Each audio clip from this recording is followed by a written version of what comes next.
So I'm going to make a puppet for those of you watching, and I'll explain it slowly for those of you listening. Please do. So we're going to start with just a paper bag. Wait, I want to try to do what I have in the hotel. So let's. Oh, that's great. A paper bag puppet? This is awesome. Oh my goodness. Yes, so all you need is a paper bag. I'm going to be using a popcorn bag, but any bag will do. Oh, you're breaking up. Can you see me? Can you hear me? Yes, okay. Okay, there we go. Actually, I think the breakup is probably you because he wasn't breaking up for me. Okay.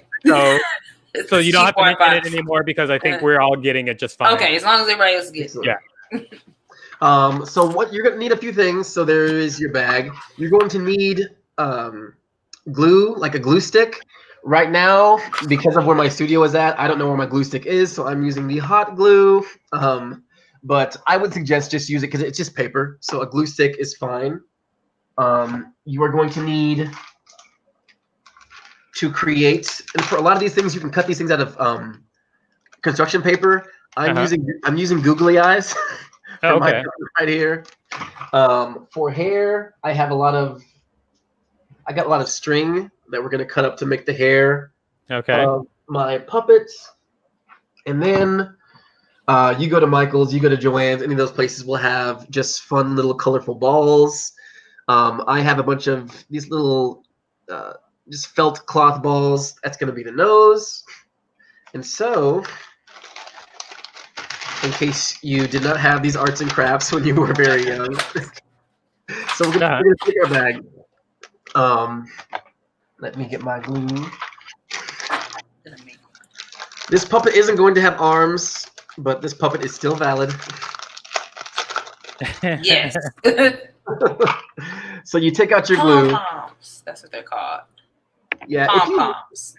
And if you look at the bottom, or I guess at the bottom of any paper bag, the way that it's folded, it's basically shaped for a face. Like here. Oh, that's true. I never noticed that. Yeah, from the top corners, it kind of comes down in the middle to where a nose would be. And I'm going to take my googly eyes and just place them. I'm going to draw my.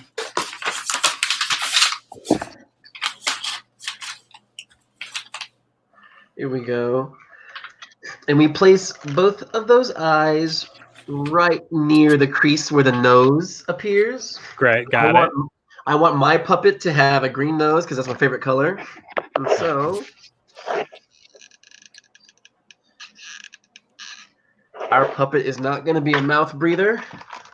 Aw. What do you know what the suggested age range is for hot glue guns? I do not, which is why I would suggest that everyone please use a glue stick.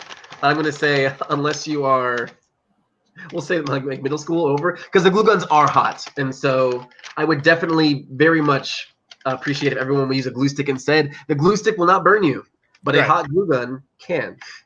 It definitely can. I have been burnt. As good as it sounds. I've been burnt many times. It hurts. Yeah. And then we're going to take a bunch of our string. I say string, but this is really, really thick. It's what I use for my other puppet's hair. And is it almost yarn? Yes. Yeah. Yarn. Yes. I would say, this I feel like it's even thicker than yarn. I'm saying string, but yes, yarn over string, unless you want a really fine-haired puppet. And today we're not making a fine-haired puppet. Ooh, I got a cotton ball I could use. Yarn over everything. Yes. Making my puppet. Wow, it's a very sad-looking puppet. I'm in a hotel. What do you want from me? You won't even stick. It's making the Oliver Twist of puppets. I'll just draw the nose. Can you get my hair that I threw away in the trash? Hold on, I'm making this puppet. So you're going to want to. I'm doing it on the back. What? I'm basically. What? Go give me the hair in the trash. Sorry. She had her head full there. Go ahead. I'm putting a lot of glue on the back of my puppet's head because I want the hair to droop down. Okay. And so I start to This character's having some ethnic hair. Is what we're gonna do. Yes. So basically, what you're doing is the string is unbroken, so you're kind of like weaving it back and forth over the line of glue. Yes. I'm taking one long piece of yarn and I'm weaving it back and forth on the back. And his sweet hair. And let me cut this. So you cut off the excess yarn at the end? Yes, and then we cut off the excess yarn, and so you see at the back you've weaved. Say it's really sloppy and quick, but here we go. That's great. I think that's fantastic. My puppet's name is. Mine's name is. His name is Buford. Buford. Make sure to visit us at artsacademypodcast.com.